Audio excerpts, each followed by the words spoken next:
Assalamualaikum. Hai semuanya, Assalamualaikum warahmatullahi wabarakatuh. Perkenalkan, nama saya Sri Hartati Sadia dari kelas 11 IPS 4 akan menyampaikan materi mengenai perundingan atau perjanjian Renville. Menurut Wikipedia, perjanjian Renville adalah perjanjian antara Indonesia dan Belanda yang terjadi pada tanggal 18 Desember tahun 1947 sampai 17 Januari tahun 1948 di atas geladak kapal perang Amerika Serikat sebagai tempat netral USS Renville yang berlabuh di Pelabuhan Tanjung Priok, Jakarta. Latar belakang dari perjanjian Renville yaitu perjanjian Renville dibuat karena Belanda dan Indonesia terus bersengketa. Sebelumnya sudah ada perjanjian Linggarjati yang menyepakati wilayah de facto Republik Indonesia Serikat atau RIS. Namun, perjanjian Linggarjati tak menyelesaikan konflik Indonesia dengan Belanda. Indonesia menuduh Belanda mengingkari perjanjian, begitu pula sebaliknya. Belanda meneruskan operasi militernya, bahkan bergerak ke Jawa dan Madura yang merupakan wilayah RIS. Langkah Belanda ini dikenal dengan agresi militer Belanda I. Indonesia berusaha menanganinya dengan meminta pertolongan internasional. Dewan Keamanan Perserikatan Bangsa-Bangsa atau PBB berusaha menengahi. Negara yang tergabung dalam Good Office Community atau GOC atau Komisi Tiga Negara atau KTN. Indonesia menunjuk Australia, Belanda menunjuk Belgia, dan Amerika Serikat ditunjuk berdasarkan keinginan Indonesia dan Belanda. Amerika Serikat mempertemukan Indonesia di kapal perang Renville.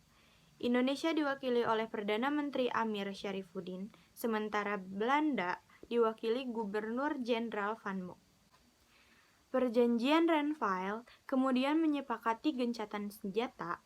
Belanda juga mendapat tambahan wilayah kekuasaan. Selain itu, kedaulatan Belanda atas Indonesia diakui sampai selesai terbentuknya Republik Indonesia Serikat. Bagi Indonesia, perjanjian Renville hanya memberikan janji referendum di wilayah kekuasaan Belanda di Jawa, Madura, dan Sumatera. Rakyat di wilayah jajahan Belanda dijanjikan boleh memilih bergabung dengan RIS atau membentuk negara sendiri. Isi dari perjanjian Renville yaitu nomor 1, pembentukan Republik Indonesia Serikat dengan segera. Yang kedua, Republik Indonesia merupakan negara bagian dalam RIS. Yang ketiga, Belanda tetap menguasai seluruh Indonesia sebelum RIS terbentuk. Yang keempat, wilayah Indonesia yang diakui Belanda hanya Jawa Tengah, Yogyakarta, dan Sumatera. Yang kelima, wilayah kekuasaan Indonesia dengan Belanda dipisahkan oleh garis demarkasi yang disebut garis Van Mook. Yang keenam, tentara Indonesia ditarik mundur dari daerah-daerah kekuasaan Belanda yaitu Jawa Barat dan Jawa Timur. Yang ketujuh, akan dibentuk Uni Indonesia Belanda dengan kepalanya Raja Belanda. Yang kedelapan, akan diadakan plebisit atau semacam referendum atau pemungutan suara untuk menentukan nasib wilayah dalam RIS. Dan yang terakhir, nomor 9, akan diadakan pemilihan umum untuk membentuk Dewan Konstituante RIS. Dampak perjanjian Renville yang sangat merugikan Indonesia yaitu perjanjian Renville membuat wilayah Indonesia semakin sedikit.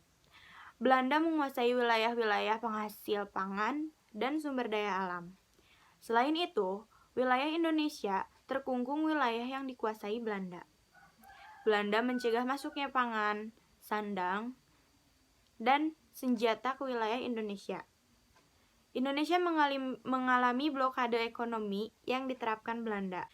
Efek yang paling dirasakan Indonesia adalah keharusan tentaranya pindah dari wilayah yang mereka kuasai sebelumnya.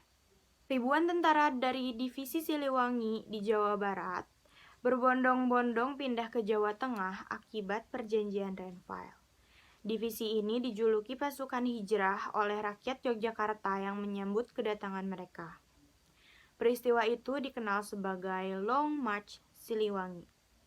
Kondisi politik Indonesia juga bertambah kacau setelah perjanjian Renville.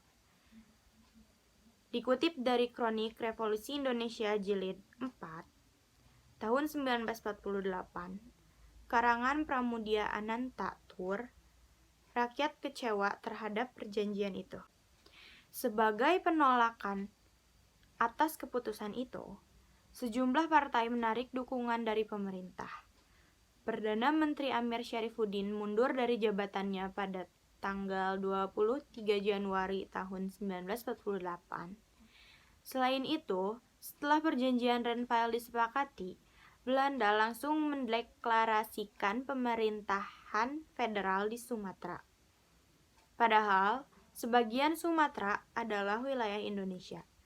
Pada akhirnya, Belanda yang sudah diuntungkan dengan perjanjian Renville malah mengingkari perjanjian ini. Pada tanggal 18 Desember tahun 1948, pesawat DC-3 Dakota milik Belanda menerjunkan pasukan dari udara menuju ibu kota Indonesia di Yogyakarta. Terima kasih. Wassalamualaikum warahmatullahi wabarakatuh.